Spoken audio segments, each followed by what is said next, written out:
सबसे पहले तो मैं सर संजीव कुमार जी का और जनरल सेक्रेटरी जयकुश जी का धन्यवाद करता हूँ कि उन्होंने मुझे यहाँ आने का अवसर दिया। और ऐसा कुछ नहीं है कि मैं पहले से लिख के आया हूँ या सोच के आया हूँ। अभी मेरे को बोला गया कि अगर आप अपना कुछ प्रेजेंट करना चाहते हैं, बोलना चाहते हैं अपने बारे में, अपने लाइफ के बारे में। मेरी बहुत छोटी सी लाइफ है, बहुत छोटा सा एक्सपीरियंस आप सब लोग के सामने। तो उसी में मैंने 2-4 इंस्टांसेस हैं, 2-4 ऐसी घटनाएं हैं जो मैंने फेस करी। अभी जैसे सर बात कर रहे थे कि ऐसा नहीं है कि हमारे पास बहुत एक एंसेस्ट्रल वेल्थ है या फिर हमारे माँ बाप के पास बहुत ज़्यादा प्रॉपर्टी थी गांव में। तो हमारे माँ बाप भी स्ट्रगल करके आगे आए हैं, वो एक उन्होंने मिडिल क्लास बनाया है। तो मैं भी उसी का एक प्रोडक्ट हूँ। मेरे मम्मी पापा दोनों सरकारी जॉब में लगे, उन्होंने स्ट्रगल किया, उनका भी एक अपना अलग स्ट्रगल है। उन्होंने मेरी माता जी को 2004 में जॉब मिला था, वो प्राइमरी के टीचर लगे थे और उन्होंने फरीदाबाद में ज्वाइन किया था। तो वहाँ पे मैं वैसे आता हरियाणा से हूँ, हरियाणा सिरसा जिला से मैं बिलोंग करता हूँ। तो जब उनकी पोस्टिंग हुई यहाँ पे फरीदाबाद में, जो दिल्ली के बहुत पास है, तो यहाँ जब वो 2004 में आते हैं, बस से उतरते हैं, तो उतरते ही मेरा छोटा भाई था उनके साथ। तो छोटे भाई को उन्होंने एक पीपल के पेड़ के नीचे मटका था, वहां पे उन्होंने उसको खड़ा किया। तो वो पानी पिलाने लगे मेरे छोटे भाई को। तो एक बूढ़ी अम्मा आती हैं, तो वो सीधा उनसे कुछ नहीं कि तुम कहाँ से हो, क्या हो, क्यों हो, सीधा पूछती है कि कौन जातो भैया। तो वहाँ बहुत ही शॉकिंग एक्सपीरियंस है कि आप कहीं नई जगह पर जा रहे हो और आपसे जाते ही ये पूछा जा रहा है कि आप कौन जात के हो। तो फिर उन्होंने कहा कि भाई हम तो मेघवाल समाज से। तो उन्होंने कहा ओहो, आपका तो घड़ा अलग है, आप इससे पानी नहीं पी सकते। तो उन्होंने वहाँ पे बहुत ज़्यादा डिस्क्रिमिनेशन फेस किया। वो जब स्कूल में ज्वाइन करने गए तो उनको कुर्सी पे नहीं बैठने दिया गया। वो जब घर किराए पे लेने के लिए गए तो उनको मेन फरीदाबाद शहर में घर नहीं मिला। उनको अलग से एक कॉलोनी बसाई हुई थी कि यहाँ पिछड़ों का घर है तो दलित लोग यहीं रहेंगे। तो उनको वहां जाके रहना पड़ा। तो 6 महीने बाद जैसे ही उनका टेन्योर खत्म होता है कि टीचिंग का, अब वो जा सकते हैं घर, तो वो रातों रात वहां से आ गए। ऐसा नहीं कि उन्होंने वेट किया कि भाई सुबह जाएंगे, नहीं, उन्होंने कहा कि हमने बहुत देख लिया यहाँ पे। उनको वहां पानी पीने की सुविधा नहीं थी, कपड़े धोने की सुविधा नहीं थी, ना उनको रहने की सुविधा थी, ना उनके साथ मतलब ढंग से बर्ताव हो रहा था। ये तो रही सन 2004 की बात। मैं आपसे शेयर करना चाहता हूँ 2022 की बात, जो मैंने अपने पर्सनल लाइफ में फेस किया। क्योंकि जैसे मेरे को मेरे माता पिता ने सारी सुविधाएं दी जो कि एक आम बच्चे को दी जा सकती, बट अब मैं दिल्ली यूनिवर्सिटी में आया 2018 में, मैंने ग्रेजुएशन किया यहाँ से। मेरे को इतना ज्यादा कास्ट का कुछ नहीं फैक्टर मतलब महसूस कराया गया कि आप किस कास्ट से आते हो।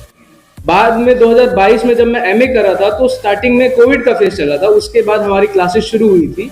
एक दो मित्र हम लोग मिले थे, यही सेंट्रल लाइब्रेरी है हमारे डीयू में, वहीं पे हम बातचीत कर रहे थे। तो उन्हें ये मालूम था कि मैं हरियाणा से हूँ, बट मैं कौन सी कास्ट से हूँ, मेरी जाति क्या है, ये उनको नहीं मालूम। तो उन्होंने बात करते करते एक रेफरेंस ऐसे ही दिया कि हरियाणा में तो बहुत पिछड़े लोग हैं, चूड़े चमार, कोट एंड कोट चूड़े चमार ऐसे ही घूमते रहते हैं।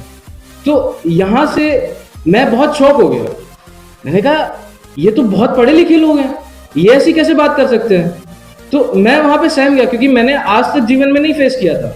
तो वहां पे वो मेरा दोस्त वो फिर एक स्टांस पीछे लेता है कि नहीं नहीं नहीं नहीं, मैं ऐसा नहीं कह रहा कि दलित लोग खराब है या चूड़े चमार, मैं ऐसा नहीं हूँ, बट वही है कि ऐसे गरीब लोग होते हैं वहां पे। तो वो एक सेफ खेलने की कोशिश कर रहा था वहां पे, लेकिन वहां पे मैं डिफेंड नहीं कर पाया क्योंकि मुझे नहीं था, मेरा पहला एनकाउंटर था।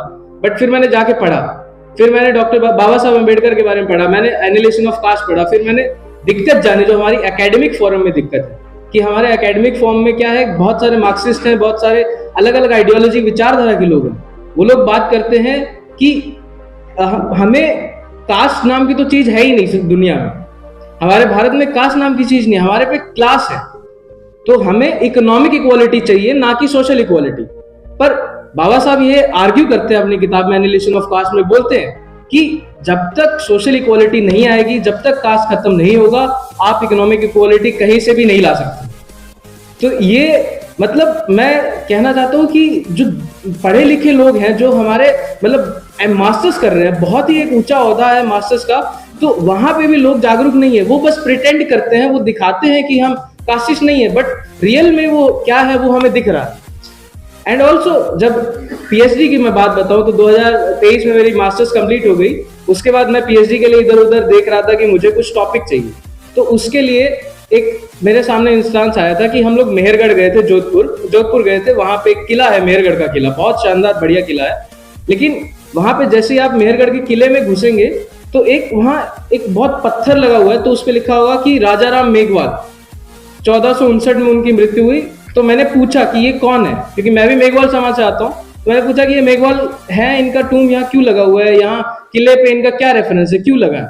तो वो बताते हैं कि 1459 में जब राजा महाराजा थे उस टाइम पे, तो एक बहुत ही मतलब प्रचलित प्रथा थी कि अगर आप किला बनाने से पहले या घर बनाने से पहले एक जिंदा आदमी को अगर वहां दफनाते हैं तो वो किला अभेद होता है, उसको कोई भेद नहीं पाएगा। तो बहुत सारे किले राजस्थान में ऐसे हैं जहां पे जिंदा आदमी को दफनाया गया, जिंदा दलित आदमी को दफनाया गया, एक बलि दी गई मैं कहूंगा उनकी, लेकिन उसकी कोई बात नहीं करता है आज। क्यों? ना हमारे समाज के लोग बात करते हैं। मैं चाहता हूं कि उन लोग की बात हो, हम लोग एकजुट हों। और जब ये बात लेके मैं अपने प्रोफेसर के पास गया, हमारे डिपार्टमेंट में ही है, वो हमारे तबके से ही है, मैंने सोचा वो हमारी बात समझेंगे, बट उन्होंने सीधा इनकार कर दिया कि ये टॉपिक आपका बहुत ही वाहियात है, कि ये टॉपिक तो हो ही नहीं सकता रिसर्च करने के लिए। तो अब मुझे किसी तरह घुमा के, मुझे करना तो यही था, सोशल हिस्ट्री करना है। तो मैं अब आज के टाइम पे मैं कर रहा हूँ वर्ल्ड वॉर 2 पे रिसर्च, जिसमें मैं मार्जिनल हिस्ट्री ट्रेस कर रहा हूँ, जो कि नॉन कॉम्बैटेंट मेरा काम है, जो कि क्या करते हैं, जो आर्मी के अंदर जो कुक्स होते हैं, जो क्लीनर्स होते हैं, जो मेडिकल वाले होते हैं, जो सफाई कर रहे हैं, जो यूनिफॉर्म बना रहे हैं, खाना बना रहे हैं, इन सब पे मेरा रिसर्च है कि मैं किसी ना किसी तरह से उनके कंट्रीब्यूशन को आगे लेके आऊं, ताकि हम लोग को पता चले कि भाई हमारा ऐसा ही नहीं है कि भाई बहुत इंपॉर्टेंट योगदान है हर एक एस्पेक्ट में, दुनिया में, भारत में, हर एक एस्पेक्ट में हमारा बहुत इंपॉर्टेंट योगदान है। तो मैं इसी में बस रिसर्च कर रहा हूँ। तो मैं बस यही कहना चाहूंगा कि हम सब लोग को एकेडमिक फील्ड में भी ऐसा नहीं है कि सब लोग पढ़े लिखे बैठे हैं तो उनका मेंटालिटी बहुत अच्छा है, नहीं, हमें वहां भी सुधारना है, हमें उनको भी एजुकेट करना है, हमें खुद भी एजुकेट होना है, और हमें उनको करना भी है कि आप जो कह रहे हैं ये बात सही है, लेकिन इसका प्रत्युत्तर ये है। तो मैं चाहता हूं कि सब लोग यूनाइट हों, एक साथ आए, एक साथ रहें, एक कम्युनिटी बने, और ये जो इंडियन दलित फोरम सर ने फॉर्म किया है, ये हमारी बहुत तरक्की करे, हेल्प करे, और मैं अगर इसमें कुछ योगदान देना चाहूँ तो मैं बहुत तहे दिल से शुक्रिया अदा करता हूँ सर का बनाने में। Thank you so much.